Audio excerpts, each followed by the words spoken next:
Assalamualaikum warahmatullahi wabarakatuh. Kembali lagi di channel kesayangan kita semua, Doapedia. Adanya dosa-dosa dalam kehidupan manusia tentulah menjadi sebuah ujian yang harus dihadapi. Bahkan setiap manusia pasti memiliki dosa, walaupun tentu kadar dari setiap perilaku akan berbeda-beda porsinya. Oleh karena itu, sebagaimana Allah sampaikan, menghindarkan dosa adalah dengan melakukan perbuatan baik, meminta ampun dan memohonkan keselamatan di dunia dan akhirat. Manusia tidak akan pernah tahu berapa besar dosa dan pahalanya sebelum ia masuk ke dalam alam akhirat nanti.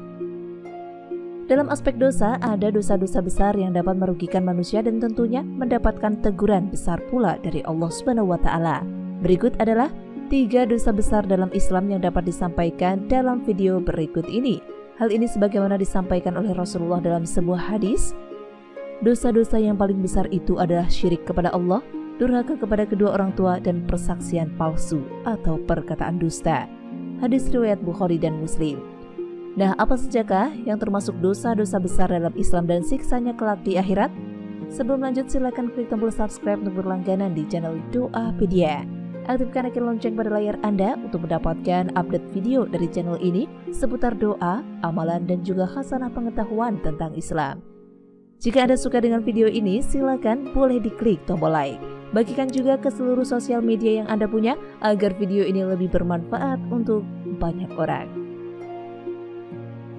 Jenis-jenis dosa besar dalam Islam dan siksanya di akhirat kelak. Pertama, dosa besar syirik. Di dalam Islam, syirik adalah dosa yang paling besar dan paling berat. Bahkan dalam beberapa ayat disampaikan bahwa syirik tidak terampuni dosanya. Namun dalam titik tertentu, manusia bisa diampuni jika benar-benar taubatan nasuha dan dengan kesungguhan bertaubat yang konsisten. Jika kembali berbuat syirik dan kembali bertaubat lalu kembali lagi syirik, tentu hal ini menjadi pertanyaan besar. Apakah benar orang tersebut bertaubat dan sungguh-sungguh ingin kembali? Berikut adalah penjelasan mengenai perbuatan syirik sebagai dosa besar. Yang pertama, syirik adalah kezoliman besar. Hal ini sebagaimana disampaikan dalam Al-Quran. Sesungguhnya kesyirikan merupakan kezoliman yang besar. Surat Luqman ayat 13. Kezoliman artinya tidak menempatkan sesuatu secara benar dan sesuai dengan kedudukannya. Menempatkan segala sesuatu selain Allah untuk disembah tentu bukanlah hal yang benar. Untuk itu, jika ada makhluk atau benda yang dijadikan sebagai ilah oleh manusia, tentu merusak kedudukan dan fungsi keilahan Allah bagi manusia. Ilah yang seharusnya menjadi tempat bergantung malah dijadikan sebagai tempat berdoa atau meminta pertolongan. Tentu saja adalah kezaliman yang besar. Sangat tidak logis jika manusia mengambil penolong dari selain Allah, dari makhluk atau benda yang sangat lemah. Hal ini seperti bergantung di akar yang lemah, tentu tidak akan pernah selamat, yang ada hanya kesia-siaan dan bencana dalam hidup. Lalu yang kedua, syirik telah menyekutukan Allah sebagai yang paling maha. Dosa apa yang paling besar di sisi Allah? Beliau Shallallahu Alaihi Wasallam menjawab, engkau menjadikan tandingan bagi Allah, menyekutukan Allah, padahal Allah lah yang telah menciptakanmu. Hadis riwayat Bukhari dan Muslim. Dalam hadis tersebut dijelaskan bahwa syirik adalah menyekutukan Allah yang paling maha. Manusia yang memiliki kedudukan atau jabatan saja terkadang merasa marah dan tidak mau untuk dinomorduakan.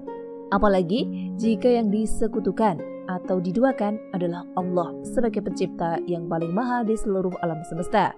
Untuk itu ditempatkan sebagai dosa besar. Orang yang syirik juga tidak akan mungkin menjalankan perintah Allah secara benar dan kafah karena perilakunya diduakan oleh ilah yang lain. Untuk itu, kesyirikan yang menduakan Allah telah membuat tandingan yang maha sempurna selain Allah. Selain itu, menjadi pertanyaan mengapa bisa melakukan kesyirikan? Biasanya dikarenakan hawa nafsu dan dorongan setan yang ada dalam masing-masing diri. Lalu yang ketiga, dosa syirik tidak diampuni selain kehendak Allah.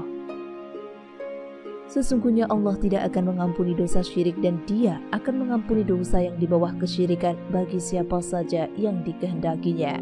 Surat An-Nisa ayat 48. Dalam ayat tersebut ditunjukkan bahwa dosa syirik tidak akan diampuni oleh Allah kecuali memang Allah sudah menghendaki. Hal ini pun akan diampuni jika benar-benar melakukan taubatan nasuha dan tidak kembali lagi pada perilaku syirik. Yang keempat, syirik menghapus amalan. Dan sesungguhnya telah diwahyukan kepadamu dan kepada nabi-nabi sebelummu, jika kamu mempersekutukan berbuat syirik kepada Allah, niscaya akan terhapuslah amalanmu dan tentulah kamu termasuk orang-orang yang merugi. Surat Az-Zumar ayat 65.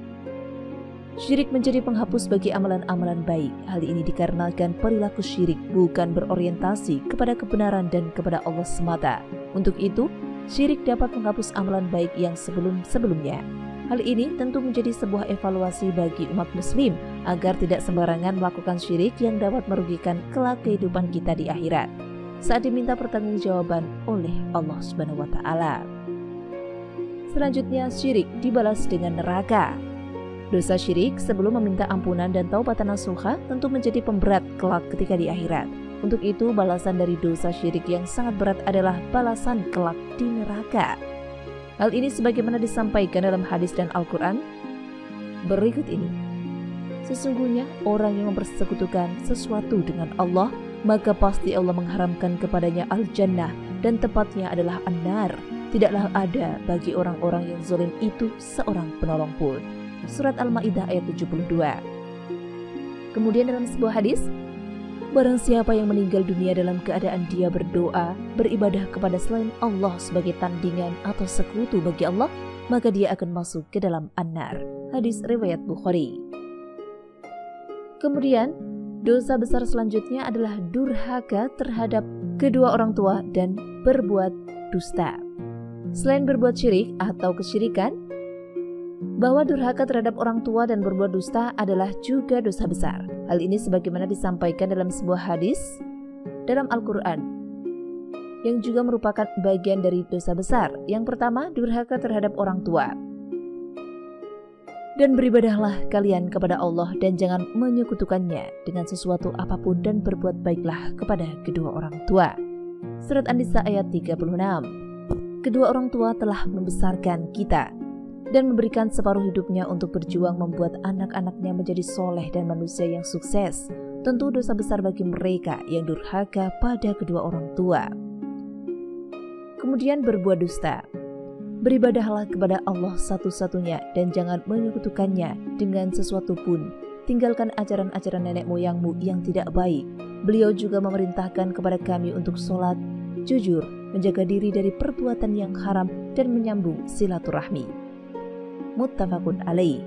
Dalam hadis tersebut tentunya menjadi dosa yang besar jika seseorang berbuat dosa karena berdusta adalah menutupi kebenaran serta membiaskan realitas. Sedangkan kebenaran dan objektivitas adalah awal dari sikap yang adil dan menghindari kezaliman.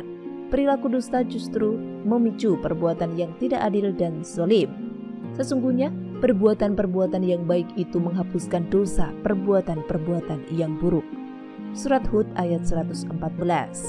Demikian mengenai jenis-jenis dosa besar dalam Islam dan juga siksanya di akhirat kelak. Semoga ulasan ini bermanfaat untuk Anda dan untuk kita semua. Terima kasih sudah menyimak video ini. Sampai jumpa di video selanjutnya. Wassalamualaikum warahmatullahi wabarakatuh.